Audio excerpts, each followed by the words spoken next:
안녕하세요. 저는 우체국 금융개발원에서 근무 중인 금융감독원 금융교육 전문 인증강사 가동희입니다. 만나서 반갑습니다.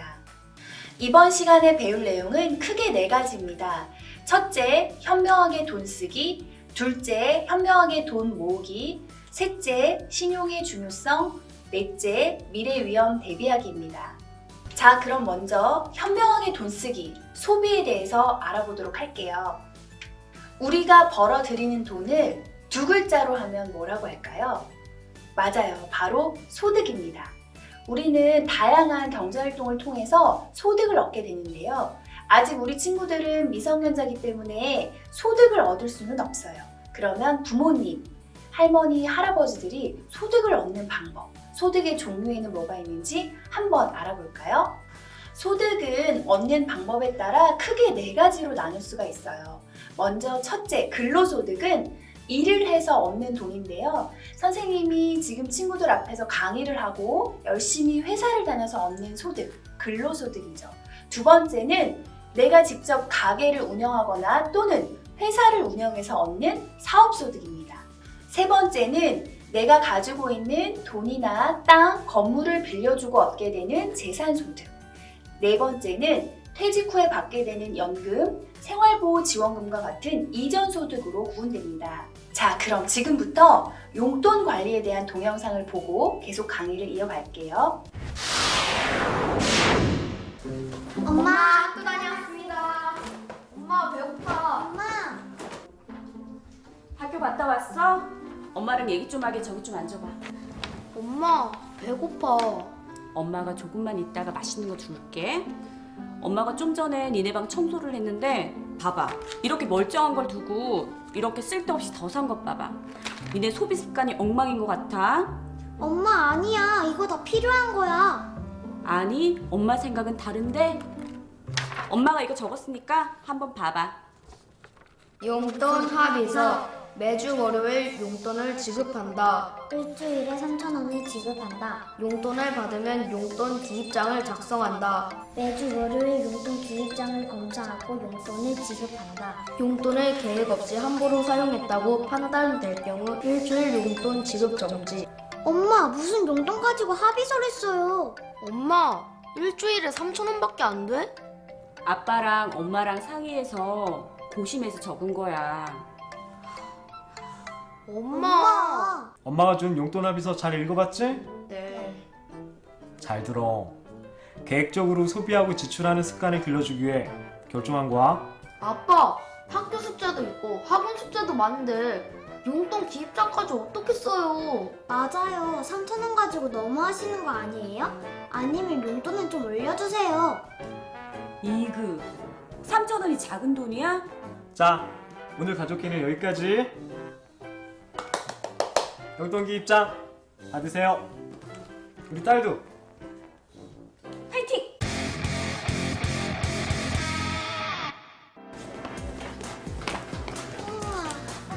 클레이다. 이게 더 싸네.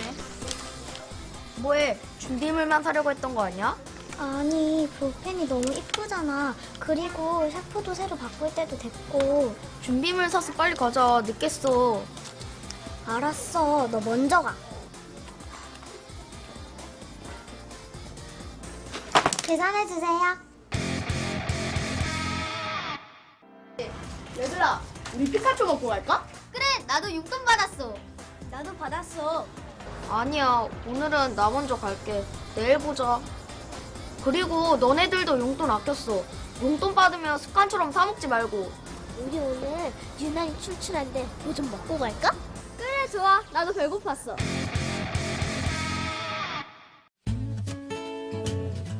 합리적인 소비 원칙. 첫 번째, 꼭 필요한 것과 충동적으로 갖고 싶은 것을 구분한다. 두 번째, 갖고 싶은 목록을 따로 정리해서 장기적인 목표를 세운다. 세 번째, 합리적인 소비 절차를 따른다. 우리 아들, 딸 정말 자랑스럽다. 근데 딸 용돈 좀 아꼈어. 네. 여보, 우리 아이들 정말 자랑스럽죠? 합리 합리적인 소비 습관이 얼마나 중요한지 꼭 깨닫길 바라면서 용돈 합의서에 약속을 잘 이행한 우리 아들 일주일 용돈 1,000원 더해서 4,000원으로 인상. 그리고 당신도 가계부 잘 써야 돼. 네, 알겠습니다. 딸은 이번에 약속을 못 지켜서 용돈 없어? 아,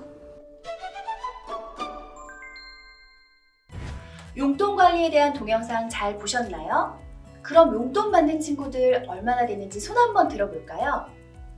대부분 용돈을 받고 있네요.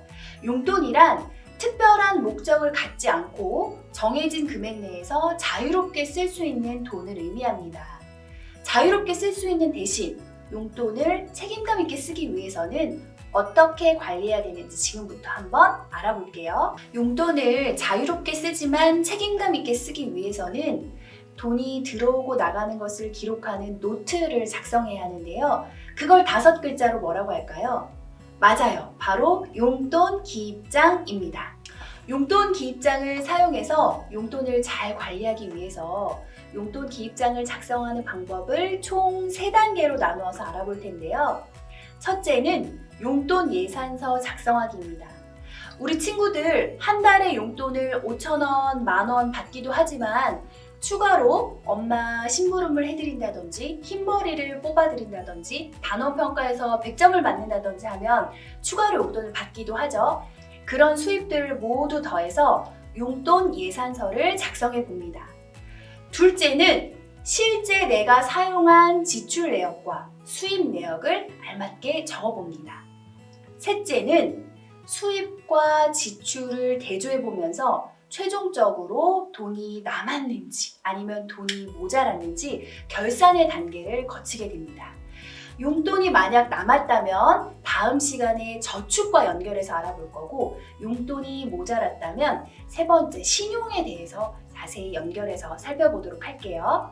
용돈 기입장을 작성하면 어떤 장점이 있을까요? 첫째, 들어오는 돈과 나가는 돈을 쉽게 파악할 수 있습니다. 둘째, 계획을 세워서 돈을 사용할 수 있어요. 자, 셋째, 넷째는 친구들도 다 같이 한번 읽어볼까요? 셋째, 저축을 하는 데 많은 도움이 돼요. 넷째, 낭비를 줄일 수 있습니다. 지금 선생님과 함께 합리적인 소비, 즉 현명하게 돈 쓰기에 대해서 알아보고 있는데요. 우리가 합리적인 소비를 하기 위해서는 우리에게 도움이 되는 지식이나 소식 또는 자료를 뜻하는 정보를 현명하게 받아들이는 방법을 배워야 해요. 정보의 중요성에 대해서 간단하게 살펴보면, 첫째, 상품들의 기능과 특성에 대한 정보를 알면 친구들에게 알맞은 상품을 쉽게 선택할 수 있습니다. 둘째, 여러 상품들의 품질에 대한 정보를 알면 품질이 우수한 상품을 살 수 있습니다. 그리고 셋째, 여러 상품들의 가격 정보를 알면 좀 더 싸게 살 수 있습니다. 합리적인 소비, 그리고 현명한 돈 쓰기를 위해서 중요한 정보를 얻는 방법은 굉장히 다양한데요. 친구들 혹시 페이스북이라든지 트위터 사용하는 친구들 있나요? 연령 제한이 있는데 어떤 방법으로 사용하는지 선생님이 궁금해지네요. 절대로 연령 제한이 있는 SNS는 친구들 혼자서 가입하면 안 되고 꼭 부모님의 허락을 받아야 됩니다. 우리가 정보를 얻는 다양한 방법들에는 인터넷, 신문이나 잡지, 그리고 친구들과 같은 주변 사람들, SNS, 또 9시 뉴스와 같은 방송, 학교 등이 있습니다. 이렇게 다양한 매체를 통해서 얻는 정보들을 활용할 때에는 주의할 점이 있는데, 첫째, 필요로 하는 정보가 무엇이고 또 내가 얻는 정보를 어떻게 찾는 것이 좋을지 생각해 봐야 합니다. 둘째, 내가 찾은 정보가 어느 정도 믿을 수 있는 정보인지도 생각해 보아야 합니다. 우리 친구들이 요즘 휴대폰을 사용하다 보니까 대부분 유튜브에 쉽게 접근을 할 수 있는데, 유튜브에는 우리한테 이로운 정보들도 많지만 허위 정보도 굉장히 많아요. 유튜브에서 제공되는 정보들을 그대로 믿을 것이 아니라 부모님, 선생님과 상의해보고 내가 찾은 정보들이 어느 정도 믿을 수 있는지 잘 판단해서 받아들여야 합니다. 좋은 정보를 선별해야만 우리가 합리적인 소비를 할 수 있다는 걸 꼭 생각해야 돼요. 자, 그럼 지금부터 현명한 돈 쓰기에 대해서 배운 내용을 바탕으로 2가지 퀴즈를 풀어볼 건데요. 정답을 아는 친구들은 손을 크게 들어주면 선생님이 이렇게 지목을 하도록 하겠습니다. 첫 번째 퀴즈는 회사에서 일하고 받는 월급은 사업소득에 해당된다. 아는 친구들은 손을 들어주세요. 맞아요. 회사에서 일하고 받는 월급은 사업소득이 아니라 무슨 소득이라고 했죠? 기역으로 시작하는 소득, 바로 근로소득입니다. 다음 퀴즈. 용돈 기입장을 적을 때에는 날짜별로 적기보다는 사용한 금액이 큰 순서대로 적어야 한다. 정답을 아는 친구 손 들어볼까요?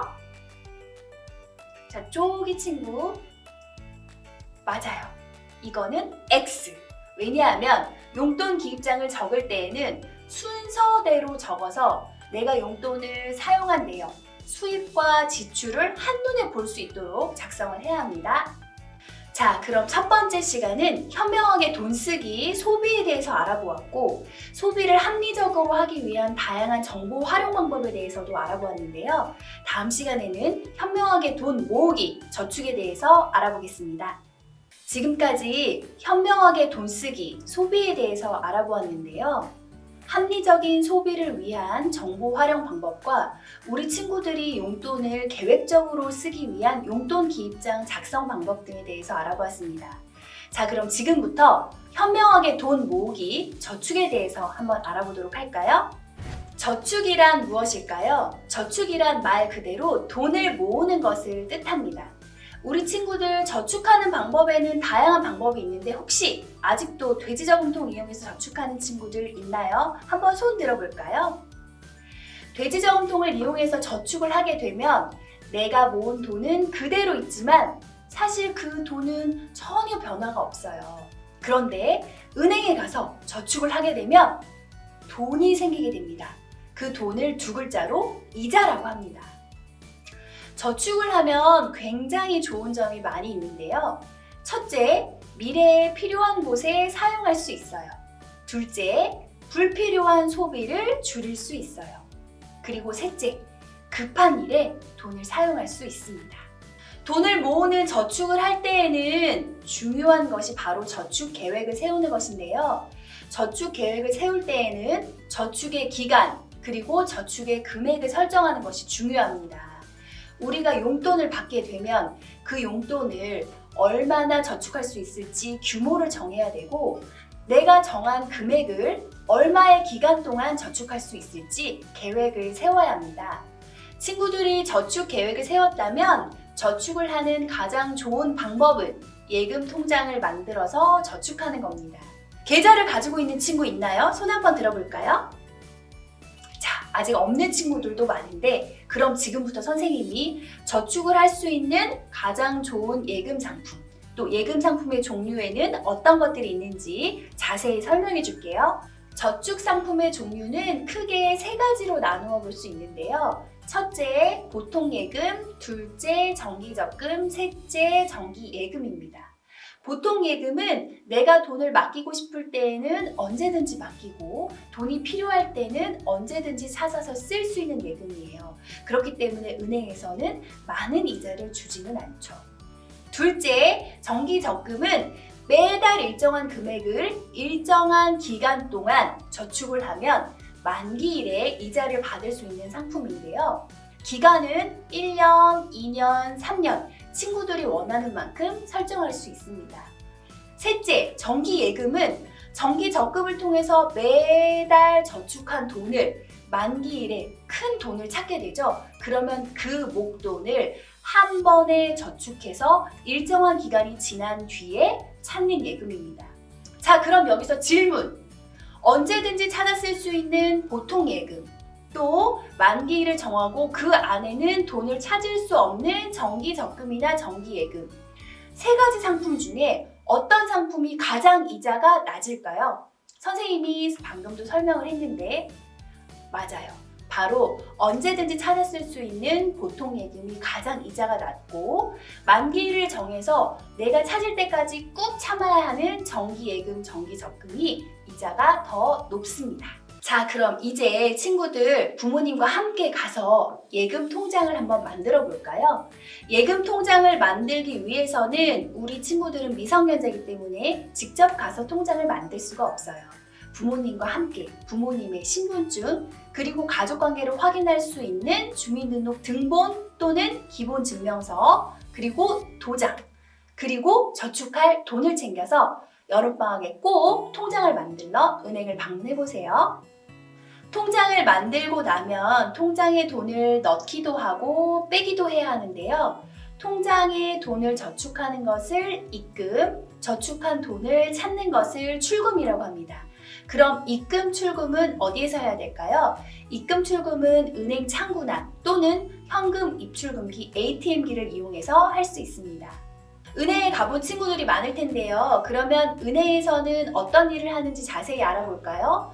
먼저 돈을 맡기는 예금, 또 돈을 빌리는 대출. 대출은 세 번째 시간인 신용의 중요성에서 자세히 알아볼 거예요. 또 다른 사람에게 돈을 보내는 송금, 외국 돈과 우리나라 돈을 바꾸는 환전, 세금이나 전기요금, 전화요금, 이런 요금을 내는 공과금 수납, 동전이나 지폐를 바꾸는 화폐 교환, 또 ATM기를 이용한 입출금도 가능하고 마지막으로 중요 서류라든지 귀금속을 맡길 수 있는 보관 서비스도 가능합니다. 돈의 가치는 어떤 물건을 얼마나 구입할 수 있느냐로 나타낼 수 있는데요. 돈의 가치는 시간이 흐르면서 변하게 돼요. 선생님이 어릴 때에는 1,000원을 가지고 과자를 5봉지 정도 살 수 있었다면 지금은 과자 한 봉지에 1,500원 정도 하죠. 또 물건의 가격이 오르면 돈의 가치는 떨어지게 되는데 이렇게 시간이 지남에 따라서 가격이 오르거나 내린 물건의 가치를 우리는 물가라고 합니다. 물건 가격을 평균해서 가격이 오른 물건이 더 많다면 물가가 올랐다고 표현하고 반대로 가격이 내려간 물건이 더 많을 경우에는 물가가 내렸다고 말해요. 돈을 굴리기 위해서는 저축을 하거나 투자를 할 수가 있는데요. 앞서서 선생님과 저축에 대해서 자세히 알아봤죠. 그러면 이제부터는 투자에 대해서 자세히 살펴보도록 해요. 우리가 은행에 돈을 맡기면 약속한 이자를 받을 수 있고 돈을 잃을 염려가 없기 때문에 안전하게 저축을 할 수 있죠. 자, 그럼 주식 들어본 친구 있나요? 비트코인 들어본 친구 있나요? 이렇게 주식이나 비트코인처럼 예금자 보호 대상이 되지 않고 저축이자보다는 더 많은 이익을 기대할 수 있지만 그만큼 돈을 잃을 위험이 있는 걸 투자라고 해요. 자, 그럼 이제 저축과 투자의 개념까지 살펴보았는데요. 친구들이 기다리던 OX 퀴즈 풀어보도록 하겠습니다. 첫 번째, 매달 일정한 돈을, 매달이에요. 매달 일정한 돈을 정해진 기간 동안 저금하는 것은 정기 예금이다. 아는 친구 손 들어볼까요?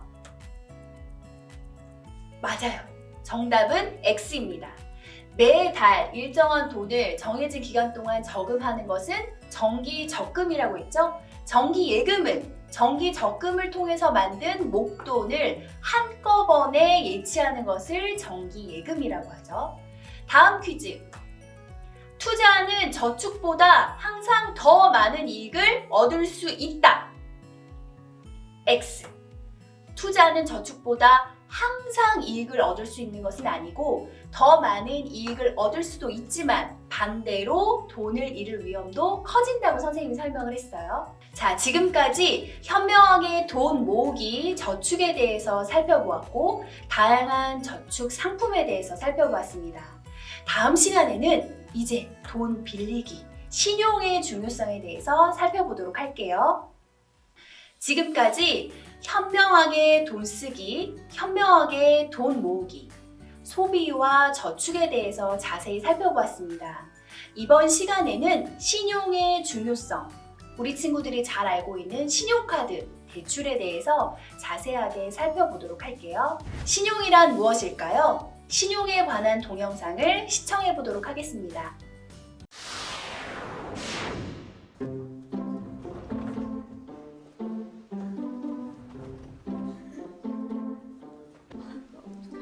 혁주야, 뭐 보는 거야? 선생님. 너 일주일 동안 핸드폰 압수야.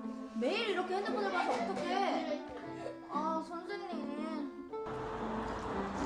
혁주다. 안녕. 안녕. 유정아, 나 엄마에게 전화 좀 해야 되는데 휴대폰 좀 빌려줘. 그러니까 학교에서 핸드폰 쓰지 마. 자. 알았어. 엄마, 언니 오늘 학원 가? 친구 폰 내가 듣고 싶어서 늦었어? 엄마는 알지도 못하면서. 뭐니? 야, 내 핸드폰!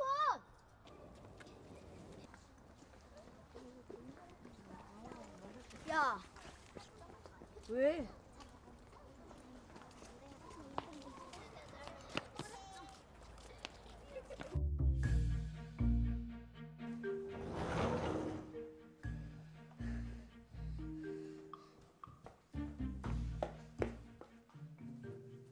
이게 뭐니? 뭐가? 이게 뭐? 내가 너한테 휴대전화 빌려준 날 통화료가 2배 이상 나왔어. 너 엄마한테도 혼나고 용돈도 못 받고. 네가 책임져. 내가? 왜? 알았어. 내가 주면 되잖아. 일주일만 기다려. 나 그때 용돈 받으니까 줄게. 약속 꼭 지켜라. 이건 네 신용 문제다.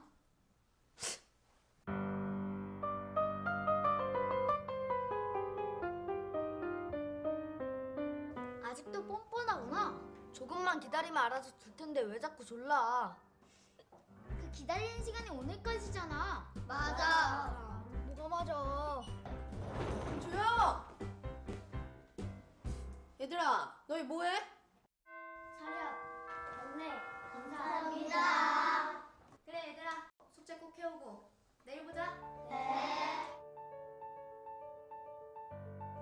선생님, 애들이 저를 이상하게 봐요. 그래서 신용이 중요한 거야. 네. 신용이 없으면 경제활동뿐만 아니라 더 나아가서는 친구 관계까지 다 힘들어져. 그러면은 아무도 너랑 약속을 하려고 하지 않겠지? 네. 오늘도 학원 늦겠다. 얼른 가.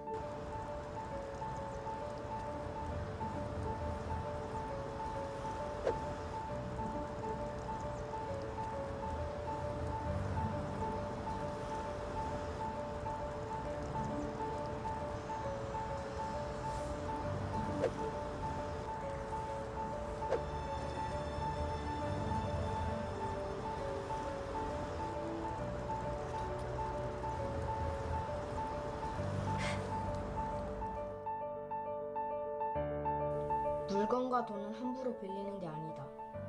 돈을 함부로 빌렸으면 신용도 잃고 나 자신을 잃게 되는 것 같다. 신용은 소중한 친구다.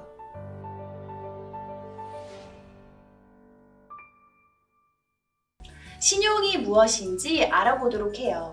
신용은 믿을 신, 쓸 용, 즉 어떤 약속을 지킬 것으로 믿는 것을 뜻하는데요. 자, 그럼 일상생활에서의 신용과 경제생활에서의 신용에 대해 자세히 알아보도록 해요.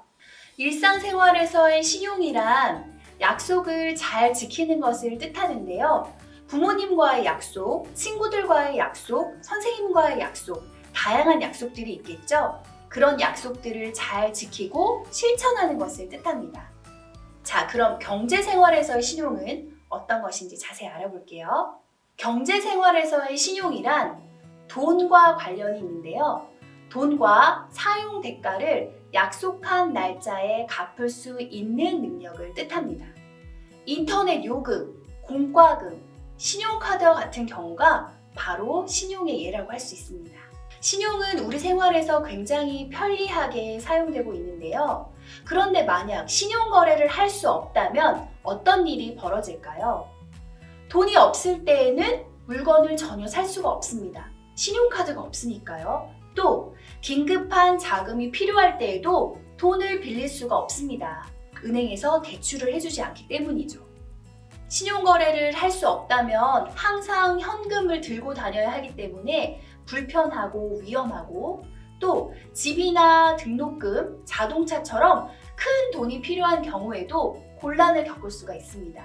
자, 이렇게 중요한 신용생활을 위해서 우리가 꼭 지켜야 할 개인정보에 대해서 알아보도록 할게요. 이름, 주민번호, 주소, 전화번호, 이메일 주소처럼 각 개인을 식별할 수 있는 정보를 개인정보라고 하는데요. 이런 개인정보를 잘 관리하지 않으면 우리의 신용도가 떨어지고 편리한 경제생활을 할 수 없게 돼요.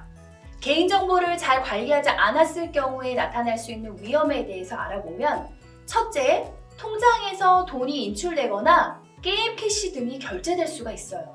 또 은행에서 내 이름으로 다른 사람이 돈을 빌릴 수도 있어요. 또 신용카드를 발급받아서 무분별하게 사용하고 그 신용카드 대금은 내가 지불해야 할 수도 있어요. 전화금융사기의 대상이 돼서 위험에 처할 수도 있습니다. 소중한 개인정보를 지키기 위해서는 어떻게 보호해야 할까요? 첫째, 개인정보가 적힌 우편물을 함부로 버리지 않습니다. 둘째, 비밀번호는 다른 사람이 보지 않도록 조심해서 사용합니다. 셋째, 공공 PC를 통해 개인정보를 입력하지 않아요. 넷째, 개인정보를 다른 사람에게 절대 알려주지 않아요. 다섯째, 생일이나 전화번호를 비밀번호로 만들지 않아야 합니다. 실제로 개인정보 유출과 관련된 금융범죄가 굉장히 많이 일어나고 있는데요. 이런 전화금융사기를 보이스피싱이라고 합니다. 보이스피싱은 전화 등 보이지 않는 수단을 통해서 다른 사람의 재산을 훔치는 행위를 말해요. 우리의 개인정보를 소중히 하기 위한 보이스피싱과 관련된 재미있는 동영상을 한 편 보고 가도록 하겠습니다. 사기범들의 굴욕입니다. 들어보시죠. 많이 놀라셨겠지만 당황하지 마시고 지금부터 제가 하는 얘기에 이를 들으시면 아무런 문제가 없을 겁니다. 어떡해. 지금 저에게 고객님의 주민등록번호와 그리고 통장 비밀번호를 알려주시면 제가 말끔하게 해결을 해드리겠습니다. 뭘요? 고객님의 불안한 감정을 제가 해결을 정말 개그 해드리겠습니다. 프로 같아요. 그래서 어떻게 하라고? 그래서 고객님 많이 당황하신 것 같아요. 당황하지 않았어요. 당황은 안 하셨구나. 중국 보이스피싱 애들이 이 고객님의 통장을 해킹을 했어요. 보이스피싱 그게 뭔데요? 보이스피싱 고객님 당황하셨어요? 아니 당황 안 했어요. 원래 사람이 당황하면 말이 좀 많아지거든요. 당황 안 했어요. 아니요 고객님 알겠어요. 네? 아닙니다 고객님. 아니 얘기를 해줘요.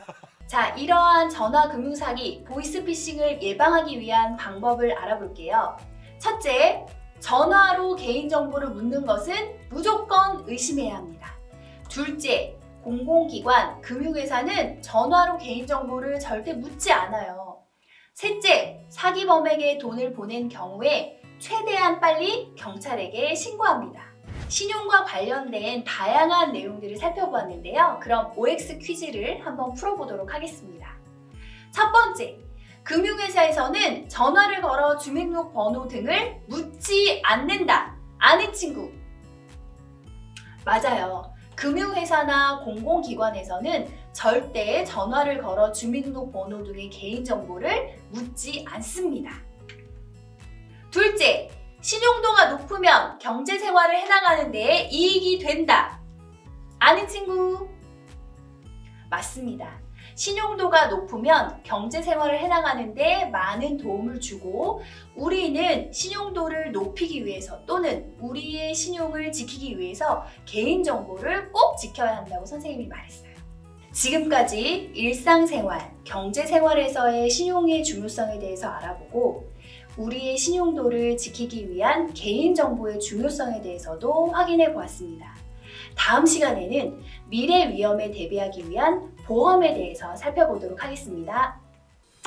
지금까지 현명하게 돈 쓰기, 현명하게 돈 모으기, 신용의 중요성에 대해서 살펴보았습니다. 이번 시간에는 미래 위험 대비하기, 보험에 대해서 자세히 살펴보도록 하겠습니다. 나에게 닥칠 수 있는 위험을 막아줄 수 있는 보험에 관한 동영상을 시청해 보도록 하겠습니다.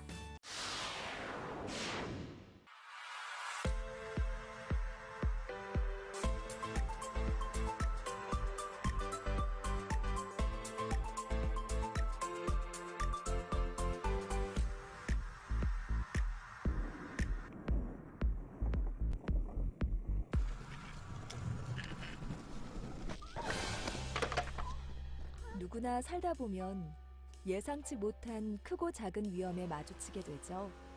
등굣길에 자동차 사고가 날 수도 있고, 집에 화재가 발생할 수도 있고, 배가 아파 병원에 갔는데 큰 병이라는 진단을 받을 수도 있어요. 문제는 위험이 우리의 안전을 위협할 뿐만 아니라 경제적으로도 큰 어려움을 겪을 수 있다는 거예요. 병원비가 갑자기 수천만 원 나온다면 생활에 어려움이 생길 수도 있잖아요. 부모님들이 가장 걱정하는 것도 여러분들의 질병, 안전사고, 병원 치료 비용이라고 해요. 보험은 이렇게 뜻하지 않은 사고와 경제적인 위험에 대비해서 여러 사람들이 서로 돈을 모아 공동으로 재산을 마련하고 사고를 당한 사람들을 도와주는 제도예요. 이렇게 보험을 통해 위험에 미리 대비한다면 큰 걱정을 덜 수 있겠죠?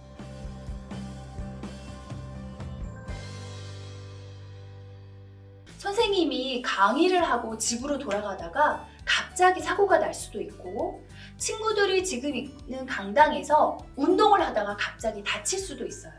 또 우리가 살고 있는 집에 갑자기 불이 날 수도 있죠. 이렇게 위험이란 어떤 어려움을 겪거나 다칠 우려가 있음을 뜻해요. 우리 친구들도 간혹 어려움에 처하거나 또는 다친 경험이 있을 텐데요. 자, 그럼 우리가 일상생활에서 겪을 수 있는 위험에는 어떤 것이 있을까요? 위험의 종류는 크게 나의 생명과 연관된 생명 위험, 그리고 우리가 가지고 있는 재산과 연결된 재산 위험, 이렇게 두 종류가 있습니다. 생명 위험은 사람의 생명과 관련된 위험을 뜻합니다. 병에 걸리거나 갑자기 일어난 사고로 다칠 수 있는 위험을 뜻하는데요. 이런 생명 위험의 종류에는 질병, 상해, 사망 등이 있습니다. 재산 위험은 사람이 가지고 있는 재산이 피해를 입어서 경제적으로 힘들어지는 것을 뜻하는데요. 자동차 사고, 또 화재, 분실, 도난 등이 있습니다. 이러한 위험을 대비해주는 보험이란 미래에 뜻하지 않은 위험이나 사고에 대비해서 여러 사람들이 서로 돈을 모아서 공동의 재산을 마련하고 사고를 당한 사람을 도와주는 제도를 뜻해요. 지금 여러분들이 모여있는 이 강당에서 갑자기 다칠 수 있는 위험이 있기 때문에 친구들 한 명 한 명에게 100원씩 돈을 걷는 거예요. 100원씩 돈을 저축해 두었다가 실제로 강당에서 다친 친구에게 치료비를 보장해 주는 거죠. 이게 바로 보험입니다. 그럼 보험은 어떻게 운영이 될까요? 보험은 여러 사람이 가진 돈을 보험회사에 내고 돈을 낸 사람 중에 누군가가 사고를 당한다면 그 사람에게 돈을 주는 구조입니다. 이렇게 위험을 대비해주는 보험은 크게 두 가지가 있는데요. 앞서서 생명위험과 재산위험에 대해서 알아봤죠. 생명보험과 손해보험으로 나누어지는데 생명보험은 사망보험과 질명보험, 손해보험은 자동차보험, 화재보험 등으로 구분해 볼 수 있습니다. 위험을 대비해주는 보험에는 정부에서 제공해주는 사회보험도 있는데요. 사회보험은 크게 5가지로 나누어 볼 수 있습니다. 여러분이 감기에 걸려서 병원에 가게 되면 2,000원에서 3,000원의 진료비를 내게 되죠. 그건 모두 우리가 건강보험에 가입되어 있기 때문인데요. 건강보험에 가입되어 있지 않으면 훨씬 더 많은 돈을 내고 병원 진료를 받아야 해요. 산재보험은 사업장에서 근로자에게 일어날 수 있는 상해를 보장해주기 위해서 마련된 보험이고, 고용보험은 여러분이 혹시 나중에 직장에 들어가서 실직을 하게 되면 이후에 실업급여를 주거나 또는 새로운 구직 활동을 위해서 학원에 다닐 때 그 비용을 또 정산해주기도 합니다. 국민연금은 모두가 다 알고 있을 거예요. 우리의 노후 생활을 보장해주기 위해서 나라에서 주는 연금이죠. 노인 장기 요양보험의 경우에는 노인이 6개월 이상 일상생활을 할 수 없는 그런 위험에 처했을 때 지급하게 되는 보험입니다. 자, 사회보험 5가지 종류 잘 알겠죠? 그럼 퀴즈를 풀어보도록 하겠습니다. 국민연금은 사회보험의 일종이다. OX.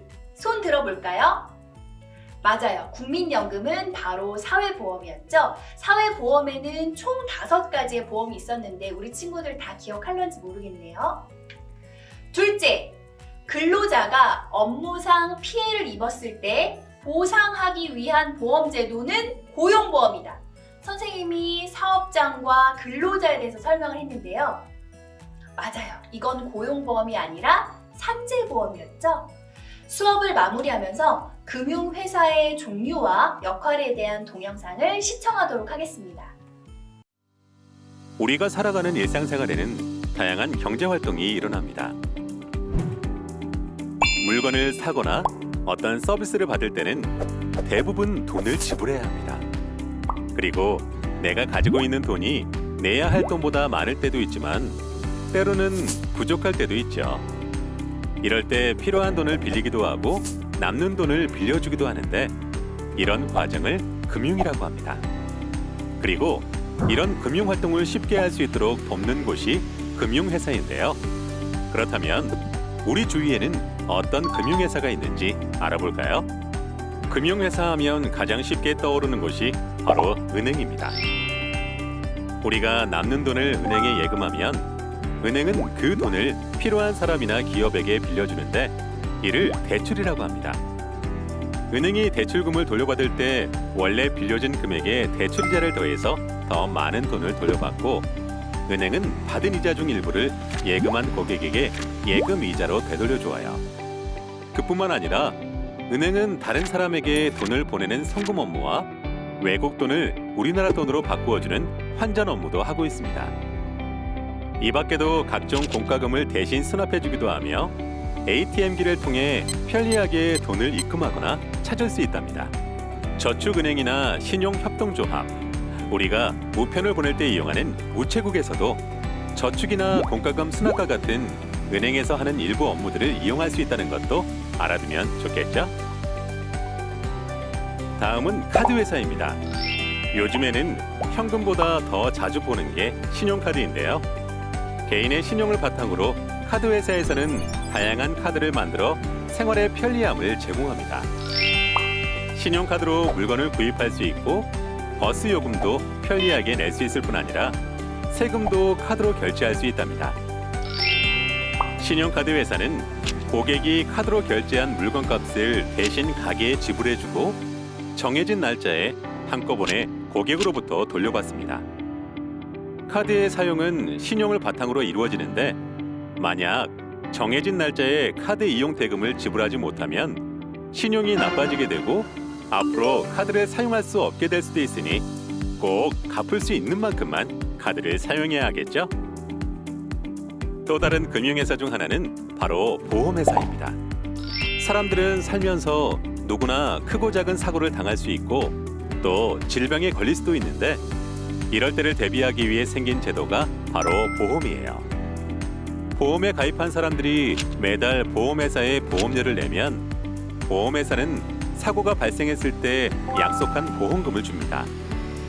사고를 당하지 않을 경우 내가 낸 돈을 되돌려받기 어렵지만 만약 사고를 당한다면 내가 낸 돈보다 훨씬 큰 도움을 받을 수 있기 때문에 큰 위험에 대비할 수 있답니다.